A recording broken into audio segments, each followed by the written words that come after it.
This is the patient of rhinoplasty. So this is Sumit, 22 years old patient, and he has come for a surgery. And let's ask, क्या problems है Sumit? मेरे को नाक में थोड़ा सा issue है, मेरे को ना सांस नहीं आती, वो साथ में ना डीएनएस और सांस किस साइड से लगता है? मैम लेफ्ट साइड से। लेफ्ट साइड से, ठीक है। और क्या शेप का भी इशू? जी मैम। क्या फील करते हो? मैम थोड़ा मैम ब्रॉड नोज है, साथ में मैम ब्रॉड टिप है, मैम थोड़ा मैम कॉन्फिडेंस लो फील होता है। क्या लगता है कि आप कैसा नाक चाहते हो? हम थोड़ा मैम स्लिमर नाक चाहते हो और टिप का क्या? मैम थोड़ी मैम लिफ्टेड चाहते हो, ठीक है। आपको डॉक्टर नितिका मैम के बारे में कहाँ से पता? सर मेरे को सर इंस्टाग्राम से जाके आप So this is a patient who has come here for rhinoplasty and septoplasty as well. So let's just look at the deformity. So he has a broad nasal dorsum, as you can see. And if we see on the side of the profile view, we see that the tip is a little depressed. So we need to improve the tip projection. And plus we need to narrow his dorsum.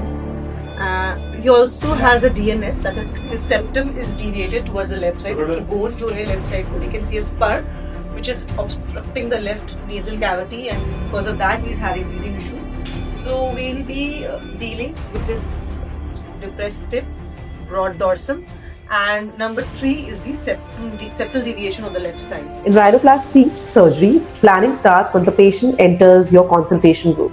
It requires precise planning, analysis of the patient, and a unique surgical plan for every patient because every nose is a different nose. So first, the patient is made to lie on the OT and the patient is given general anesthesia. Then the patient part is prepared using a betadine scrub and patient is draped. Then we start giving the infiltration, and the points of infiltration are the incision sites, the anterior nasal spine, the osteotomy site, and the septum. We mark the incision site and the areas of deformity and some anatomical points which are important for the surgery. Once we have done the infiltration, we cut the vibrissae, which is a very important step to prevent any kind of wound infection later on. And we remove the merocell packs which are placed in the nose to decongest the nose, and we start with the incision that is an inverted V or a W incision, whichever we are comfortable with. We raise the flap and expose the lower alar cartilage. We progress towards the upper alar cartilage or the lateral cartilage and towards the nasal bone area. Make sure that when you're doing this, you should be in a correct plane, that is a SMARS plane, submusculoepineuritic plane, to avoid any kind of bleeding and later on fibrosis. Then we identify the septum and the anterior septal angle, and we further do the septoplasty, that is, we improve the airway. The deviated nasal septum is taken care of, so the patient has a functional nose. We harvest the graft from the remnant septal cartilage, which has to be placed later on to improve the nasal shape. Then we start doing the osteotomy. For that, we can use either a piezotome, that is an ultrasonic device, or a osteotome like we are using in this patient, a 2 mm osteotome, or we can even use a 3 mm one. First, we do the median osteotomy, that is, we cut the bones from the center. Then we go for transverse, that is a higher osteotomy, then lateral osteotomy, which could be a low to low or a low to high according to the patient requirement. So this part gives us the desired shape of the nasal bones, as we require a little narrow nasal bone. Make sure once you're doing this step, always use a cold saline to get rid of the swelling due to osteotomy. Then we further reshape the graft from the cartilage we have harvested. Like in this case, we made a septal extension graft, a spreader graft, and we also made some tip grafts. This patient had a large lateral crura, and it was very floppy. So to achieve a thin crura and a firm one, we did cephalic trimming and we turned the crura downwards and double breasted with the remnant one to give it more firm. Then we sutured the septal extension graft to the anterior septum and the anterior nasal spine to give a new tip position. And in this patient especially, because the skin was thick, we did some skin thinning using a double cautery, using a bipolar cautery.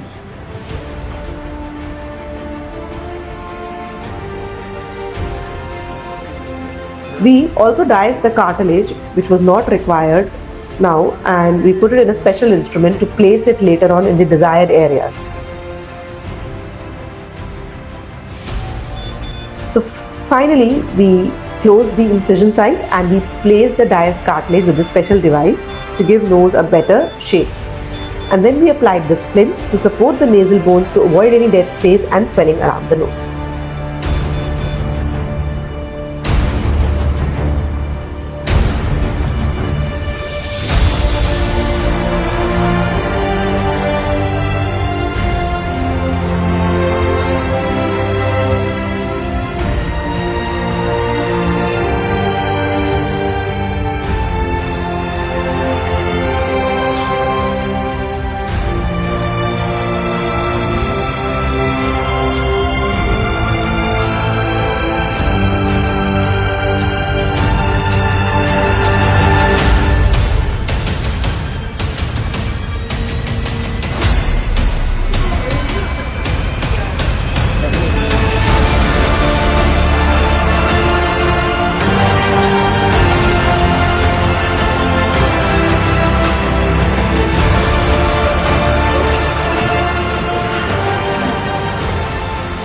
So this is Sumit, our patient. He's 22 years old and he's 3 weeks post-op. So he underwent rhinoplasty and septoplasty both. He had breathing issues. Now he had a major issue, जो major concern था कि his skin was very thick from him. So to achieve results in a thick skin patient is the most difficult job I feel. We had to put a lot of grafts. We had to do some skin thinning to get a good result. So we can see the profile view at 3 weeks. Sumit, just have a look. How do you feel? Ma'am बहुत बढ़िया ma'am. I mean, जो ये चीज थी आपके यहाँ से मोटा लगता था नाक वो बेटर फील हो मैम रहा ये काफी मैम थिन हो गई है मैम ये स्ट्रेट लुक आ गया. प्रोफाइल अच्छी लग रही है जी, आपको. What about breathing? Ma'am breathing बहुत अच्छी है मैम. कंफर्टेबल जी, हो? मैम. Breathing better? जी मैम. हाँ, थोड़ा सा इशू जो है स्किन थिनिंग की वजह से व्हाट हैपेंस कभी कभी we get because of this some infection in the wound because skin thin की है हमने वहाँ से. So that recovers within 3 weeks. We need to do proper dressing, proper care and it recovers well. But I'm sure if my patient is happy, I'm happy. जी ma'am. Thank you ma'am. Okay.